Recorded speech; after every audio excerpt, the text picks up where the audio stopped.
पूरा social media मेरे पीछे पड़ गया था कि इसने चैट जीपीटी को ब्राह्मण कह दिया है।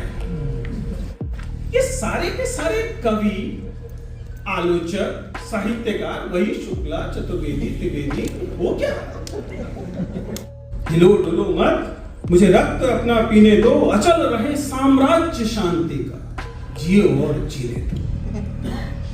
हम अब उस स्तर पर पहुंच चुके हैं, सौभाग्य है हमारा कि डॉक्टर अंबेडकर हमसे पहले हो गए हैं, डॉक्टर फुले हमसे पहले हो गए हैं, कांचा जी हम लोगों को मार्गदर्शन करने के लिए पहले से हो गए हैं, जिसकी वजह से हमारे पास अब सवाल पूछने की कुव्वत आ गई। त्रिवेणी के सभागार में इस किस्म की चर्चा हो पा रही है। पहले तो मैं इस बात पर ही विस्मित हूं, आश्चर्य में हूं, हैरान हूं।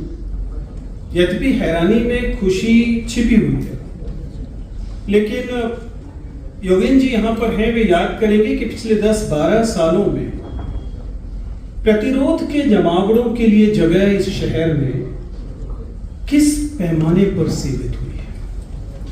एक समय में मुझे याद है, हम विद्यार्थी थे, योगेन जी को बुला लिया करते थे और हम गांधी पीस फाउंडेशन में बैठकर बड़े आराम से चर्चा करते थे, कोई दिक्कत नहीं होती थी।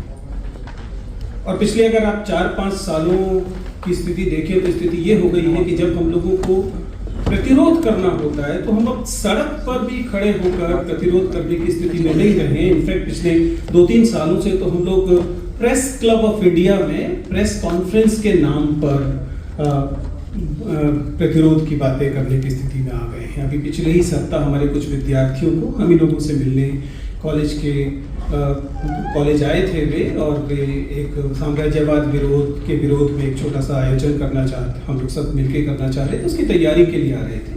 और कॉलेज के गेट से स्पेशल सेल उन्हें उठाकर ले गई और 1-2 नहीं, ऐसे हमें बाद में पता लगा कि अलग अलग 10 विद्यार्थियों को बिना किसी FIR के, बिना किसी किस्म की किसी सफाई के बिना स्पेशल सेल ने ले दिया। इनफैक्ट हम लोगों को कोर्ट जाना पड़ा, कोर्ट में हैबियस कॉर्पस डालनी पड़ी और उसके बाद उन साथियों को छोड़ा गया। ऐसे में कभी कभी तो मुझे हंसी और आश्चर्य होता है अपने प्रकाशक दोस्त अलिंद को लेकर। क्या कर बैठे हो दोस्तों, जरा सोच कर देखिए कि अलिंद जी जिस कभी किसी बच्चे के मुंडन या बर्थडे में जब अपने घर के बाकी लोगों से मिलते होंगे, व्यापारी परिवार है, घर के बाकी लोग इन्हें कैसे हड़काते होंगे। इन्हें लगता होगा कि वो शाबाशी देंगे, व्यापारी लोग हैं, कि देखिए आपने लक्ष्मण की किताब छापी है, एकदम लगातार चार्ट बस्टर है, अब 1-1.5 महीने के अंदर 4था संस्करण आ रहा है, बहुत अच्छे प्रकाशक हो गए हों। ये सोच के वो जाते होंगे और वो हड़काते होंगे कि क्या कर रहे हो, तुम्हें अनुमान भी है। बट एनीवे, मैं तो प्रसन्न हूँ और आशुतोष जी से सहमति जाहिर करता हूँ कि ये मेरे विश्वविद्यालय का, मेरे और जितेंद्र के विश्वविद्यालय का, जो दरअसल मेरे, जितेंद्र और लक्ष्मण का विश्वविद्यालय होना चाहिए था, ये उसका दुर्भाग्य है कि हम लोगों ने लक्ष्मण को एक शिक्षक के तौर पर खो दिया, या फिर कहें कि बाकी समाज को उधार दिया है कि आप लोग अभी कुछ दिन लक्ष्मण का आनंद लीजिए। मैं एक शिक्षक हूँ और शिक्षक होने के अलावा एक, आप जो युवा लोग हैं वो मुझे एक छोटे मोटे इन्फ्लुएंसर के तौर पे जानते हैं, एक इंटरव्यूअर के तौर पे जानते हैं। ऐसे में मैं ऐसी कोई कुचेष्टा नहीं करूंगा कि सामाजिक और राजनीतिक जो आकलन है उसकी उस क्षेत्र में जाने की कोशिश करूं, क्योंकि वह क्षेत्र जाहिर है कि जब डॉक्टर कांचा एलैया और योगेंद्र जी यहाँ बैठे हुए हैं, योगेंद्र जी तो न केवल सामाजिक राजनीतिक बल्कि चूंकि सेफोलॉजिस्ट भी रहे हैं, तो एक तरह से आंकड़ों की दुनिया की जितनी बेहतर जानकारी वे बता सकते हैं, वे जाहिर है बताएंगे। ऐसे में मेरी तरफ से दृष्टता होगी कि मैं उस क्षेत्र में जाकर बातचीत करूं, बहुत समझदारी नहीं मानी जाएगी। यद्यपि एक एकेडमिशियन होने के नाते ऐसा नहीं है कि मैं लक्ष्मण की किताब के हर पन्ने से खुश हूँ।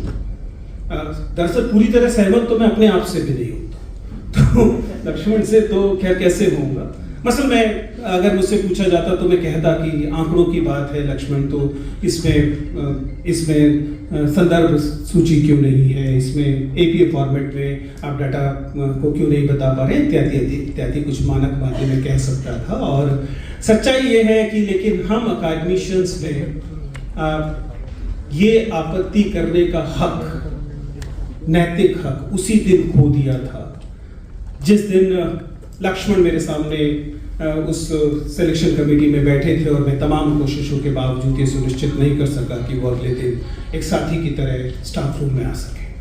तो उस माफ़ी के साथ उस वाले हिस्से को भी छोड़ देते हैं। इसलिए अगले 10-15 मिनट में मैं केवल उतने हिस्से तक बातचीत करूंगा जो हिस्सा मेरे व्यक्तित्व और मेरे अब तक के अध्ययन से जुड़ता पा रहे। जब इस किताब को हम देखते हैं तो इस किताब में जो गिनती है, जो गणना है, उसकी राजनीति को लेकर बहुत अहम तरीके से बातें कही गई हैं। और ये बहुत मुफीद अवसर है कि हम इस बात को देखें कि फिलहाल इस राजनीति ने क्या मोड़ लिया है।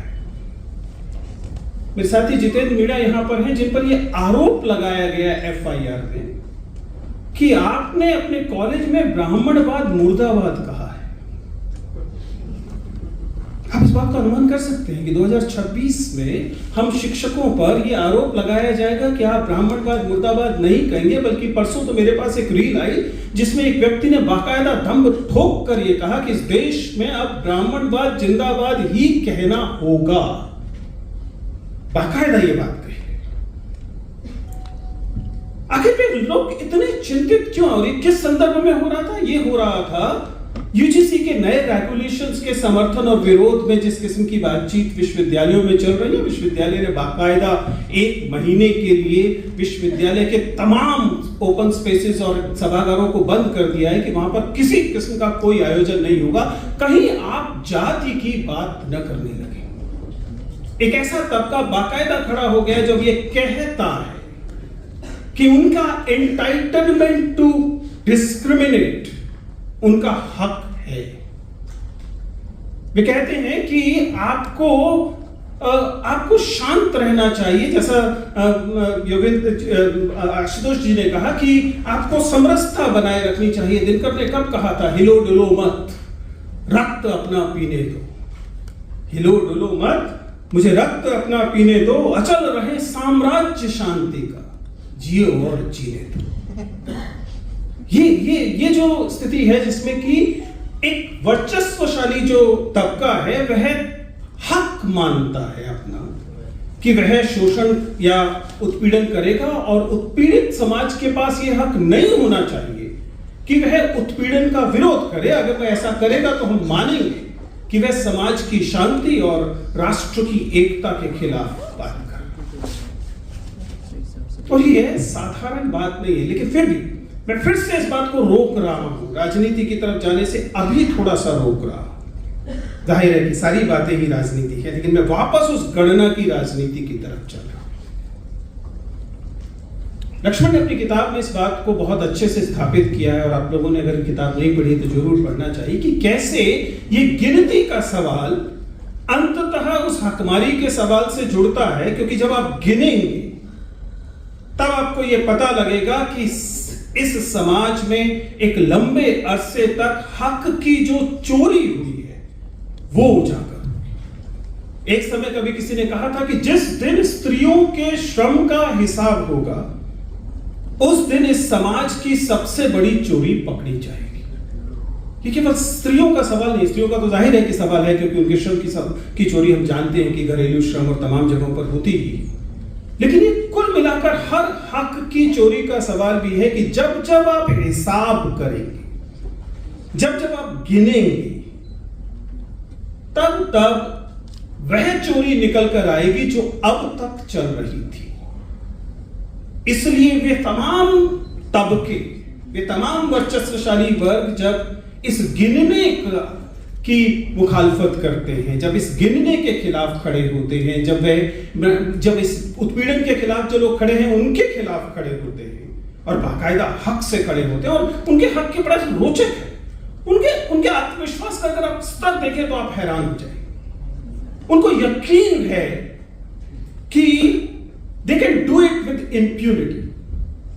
उनको एकदम यकीन है कि न केवल पुलिस व्यवस्था से उन्हें कोई डर नहीं है, उन्हें यकीन है कि दरअसल अदालतों से भी उन्हें किसी बहुत राहत, किसी किस्म के का डर रखने की आवश्यकता नहीं है। अदालतें भी अब बड़ी रोचक बात है कि अब वे सलाहें देने लगी, डायरेक्शन देने से अपने आप को रोकने लगे।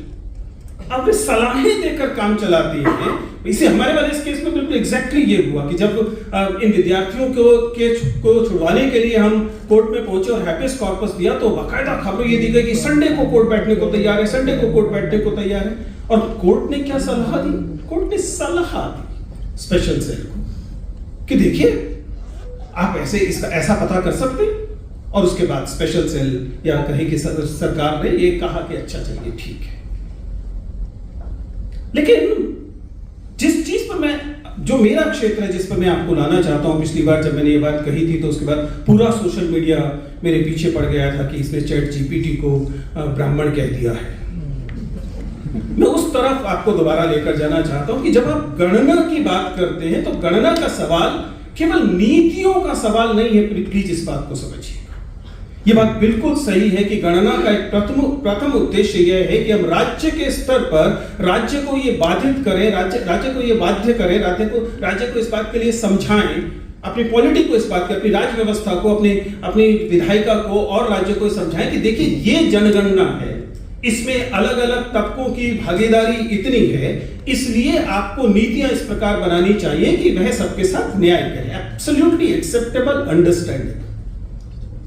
और ये बात जाहिर है कि लक्ष्मण ने अपनी किताब में कही है, साथी वक्ताओं ने भी कही है, तो उसे दोहराने का कोई औचित्य नहीं है। लेकिन मैं एक बार याद दिलाना चाहता हूं कि गणना का मामला आज केवल नीतियों के लिए या विधायिका और कार्यपालिका में भागीदारी के सवाल तक नहीं जाता है, ये उससे ज्यादा बड़े स्तर पर जाता है। क्योंकि अब गणना का सवाल मूलतः डेटा का सवाल है और इस डेटा पर आज सारा निर्णय टिका हुआ है। तमाम एआई आर्किटेक्चर को देख जाए। एआई आर्किटेक्चर का सबसे निचला इंफ्रास्ट्रक्चरल लेयर से लेकर इसके एप्लीकेशन लेयर तक 5 लेयर्स होती है, 5 अलग अलग लेयर्स हैं। और हर एक लेयर में ये भागीदारी जिस डेटा के बेसिस पर ये फैसला हो रहा है कि किस पर बम गिराया जाएगा, किस पर बम नहीं गिराया जाएगा, किसे सर्विलेंस में रोक लिया जाएगा, किसे आरटीआर का नोटिस भेजा जाएगा, किसकी नौकरी दी जाएगी, किसे कॉर्पोरेट में बुलाया जाएगा अगले साक्षात्कार के लिए, किसे नहीं बुलाया जाएगा, ये तमाम चीज जिस डेटाबेस पर आधारित है। मैं पूछना चाहता हूं कि हम पिछड़े तबके लोग जिनकी बात करते हैं, पिछड़े तबके के लोग, SC ST OBC, उनका उस डेटा में कितना हिस्सा है? जब आप ये आंकड़े लेना शुरू करेंगे, राष्ट्र के स्तर पर शुरू करेंगे, तब इसका अगला स्तर वो बताएगा जब आपके पास वो डेटा होगा कि जिस डेटा के बेसिस पर तमाम एआई इंफ्रास्ट्रक्चर खड़ा था, उसमें आपकी भागीदारी आपकी जनसंख्या के अनुपात में क्यों नहीं थी? क्योंकि इस भागीदारी के न होने का परिणाम यह होगा कि तमाम कॉर्पोरेट स्ट्रक्चर के लिए जाने वाले फैसलों में वो बायसेस फिर से बलाघात के साथ आएंगे, जो बायसेस अब तक आपको वहां से वंचित रखे हुए थे।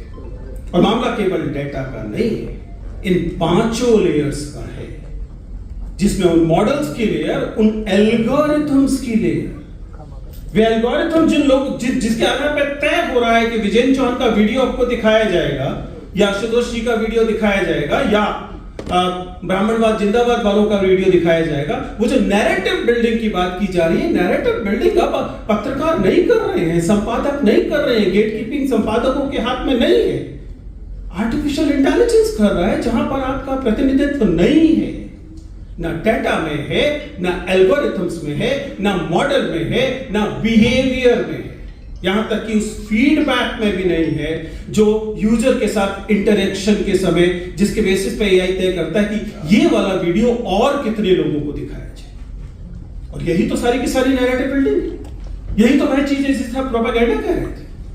आपको एआई इंफ्रास्ट्रक्चर से वंचित किया जा रहा है और आप अभी मानकर चल रहे हैं कि राज्य की सदाशयता से तय होगा, राज्य सदाशय होगा तो वह आपको भागीदारी देगा और आप 4 बीडीओ फालतू बना पाएंगे या 2 डीएम और आपके बन जाएंगे और उसके आधार पर देश में आमूलचूल बदलाव होगा। मुझे अफसोस है कि यह सदाशयता की अपेक्षा कुछ ज्यादा ही है। मैं चाहता हूं कि आप इस इंफ्रास्ट्रक्चर को थोड़ा और गंभीरता से देखें और उसके बाद तय करें कि क्यों ये प्रतिनिधित्व का सवाल, गणना का सवाल, डेटा में भागीदारी का सवाल, अस्तित्व का सवाल है। अब तो दरअसल ये वाला इंफ्रास्ट्रक्चर तय कर रहा है ना कि गजा में कहां पर बम गिराया जाएगा, ईरान में कहां बम गिराया जाएगा। अगर आपका जिंदा रहना, आपका बचे रहना इन सब पर निर्भर हो गया है, तब ऐसे में गिनने की राजनीति को हल्के से लेना समझदारी नहीं है। बहुत खुशी की बात है कि डॉक्टर लक्ष्मण ने इस बात को इतिहास के साथ संगत कराते हुए सामने रखा है, क्योंकि जब हम इतिहास में इन घटनाओं को ध्यान से देखते हैं तब हमें पता लगता है कि कैसे गिनने का सवाल सदैव एक राजनीतिक सवाल था। मैं अपने पीएचडी के दौरान बहुत साधारण सा रिसर्च वर्क कर रहा था, ये जानने की कोशिश कर रहा था कि हिंदी साहित्य के इतिहास में, मैं साहित्य इतिहास मेरा क्षेत्र रहा शोध का, हिंदी साहित्य के इतिहास में ये सारे के सारे कवि, आलोचक, साहित्यकार वही शुक्ला, चतुर्वेदी, त्रिवेदी, वो क्या एक शोधार्थी के नाते में बहुत चिंतित था इस बात से कि पूरा आदिकाल पढ़ जाओ, पूरा रीतिकाल पढ़ जाओ, पूरा रीतिकाल पढ़ जाओ, दलित गायब क्यों है। और जब मैंने ये सवाल अपने सुपरवाइजर से पूछा तो उन्होंने बहुत अबोध तरीके से कहा, विजेंद्र उस समय इस तबके के पास लिखने पढ़ने की सुविधाएं नहीं थी, इसलिए इनका साहित्य शायद दलित साहित्य में नहीं दिखाई दे, हमारे हिंदी साहित्य के इतिहास में नहीं दिखाई देगा। मेरा मन ये मानने को तैयार नहीं था, मैं इस बात को स्वीकार करने को तैयार नहीं था कि 800 साल का आपने साहित्य का इतिहास लिया और कोई प्रिंटिंग प्रेस उस समय नहीं थी, तो लिखने के लिए ऐसा तो है नहीं कि आपको एकदम बिल्कुल अलिंद महेश्वरी चाहिए ही थे किताब छापने के लिए। आपने कुल जमा के बाद बात बोलनी थी, कोई और भी लिख देता या और नहीं भी लिखता, सुनी रहती। वेद भी तो चल रहे थे ना आपके तो सो कॉल्ड श्रुति परंपरा से। फिर मैंने वह किया कि बजाय वहां जाने के देखे गिनने वाले क्या कर रहे थे, जिन्होंने ये कहा कि आदिकाल, भक्तिकाल, रीतिकाल में दलित साहित्य है ही नहीं, उन्होंने किस प्रक्रिया से, किस हिस्टोरिकल प्रोसेस से ये काम किया था, डेटा कैसे कलेक्ट किया था, गणना कैसे हुई थी, गिनती कैसे हुई थी। आपको हैरानी होगी उस प्रक्रिया को देखकर। मैंने पाया कि यह हिंदी नागरिक प्रचारणी सभा उसकी एक पुस्तक संकलन योजना के तहत हुआ। नागरिक प्रचारणी सभा वही सुधाकर पांडे, पद्माकर पांडे, आपको याद होगा, काशी के ब्राह्मण। तो फिर मैंने उसकी रिपोर्ट्स पढ़नी शुरू की। 2 चीजें बड़ी रोचक बता रही।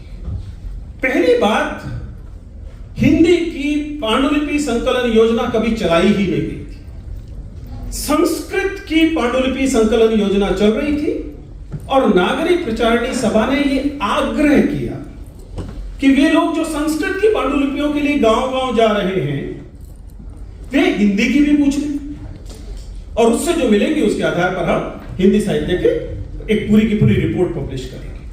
Then I looked at the names and addresses of enumerators कि वे कौन से लोग थे जो अलग-अलग जगहों पर जा रहे थे और ये पांडुलिपि गांवों से इकट्ठी कर रहे थे। और आपको हैरानी तो नहीं होगी कि वो लोग कौन थे। क्या मुझे बताने की जरूरत है कि उनके सरनेम क्या है? बड़ी आसानी से मिल जाए। अब जरा सोचिए, 1910 से 1920, 19 के बीच का समय, ये लोग गांव-गांव जा रहे हैं, पांडे जी, झा जी, शर्मा जी, वो जाकर गांव में कहां रुकेंगे? गांव में तो कोई होटल होगा नहीं ना, वो तो गांव में जाकर वे किसी शुक्ल जी, किसी पंडित जी के गांव के पास रुकेंगे और वहां से पांडुलिपि जो मिलेगी उन्हें इकट्ठी करेंगे। If the data collection is flawed, if it is filled with biases, Is it difficult to understand what the outcome will be?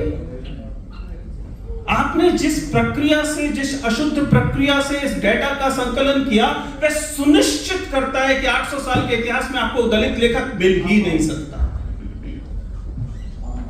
गिनने की प्रक्रिया तय करती है कि अंततः आप किस निष्कर्ष पे पहुंचेंगे। इस डेटाबेस को आपने निकाला, यानी कि पंडवालकर पांडे, सुधाकर पांडे परिवार, उसने इकट्ठी करवाई, कुछ और उसी समुदाय के लोगों को इकट्ठा किया और अंत में शुक्ल जी के चरणों में रख दिया। अब आचार्य शुक्ल इसके आधार पर जो हिंदी साहित्य का इतिहास लिखेंगे, क्या आप इस बात की उम्मीद कर सकते हैं कि वह रिप्रेजेंटेटिव हिंदी साहित्य का इतिहास होगा? क्या उसमें प्रतिनिधित्व होगा? इस बात की कोई गुंजाइश आप कर सकते हैं? मेरी रिक्वेस्ट बहुत सरल सी है।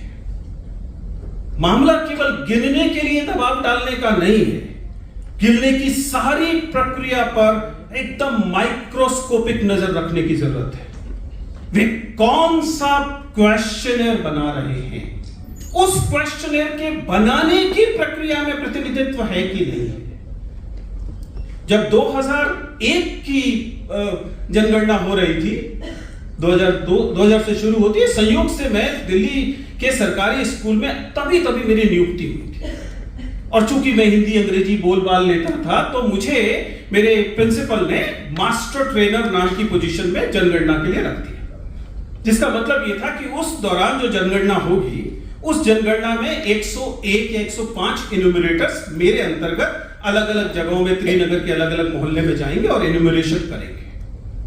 और उनकी ट्रेनिंग के दौरान जब मैं उनके बायसेस को समझ रहा था, मसलन एक बहुत साधारण सा सवाल था जो फर्टिलिटी चेक करने के लिए था कि 0 से 5 साल के बच्चे जो नई माताएं हैं उनके बीच फर्टिलिटी का क्या लेवल है, उसके लिए था। अब ये साहब बताने की कोशिश कर रहे थे कि ये सवाल तो पूछा नहीं जा सकता, महिलाओं से आप कैसे पूछेंगे कि तुम्हारे बच्चे कितने हैं? तो अनुमान लगा लीजिए कि किस मोहल्ले में खड़े हैं, और वो मोहल्ला अगर मुसलमानों का मोहल्ला है तो आप 4 फालतू लिख दीजिए, और हिंदुओं का मोहल्ला है तो कम लिख दीजिए।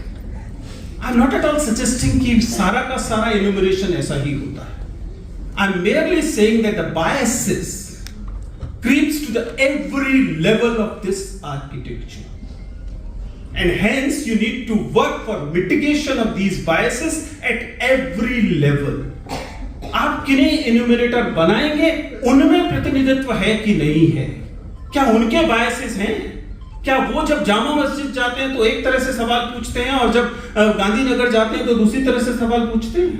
या जब वो डाटा इकट्ठा होगा तो वे एल्गोरिथम्स जो एल्गोरिथम्स उससे डाटा पिक करेंगी, क्या आपने उनका सोशल ऑडिट करा लिया है?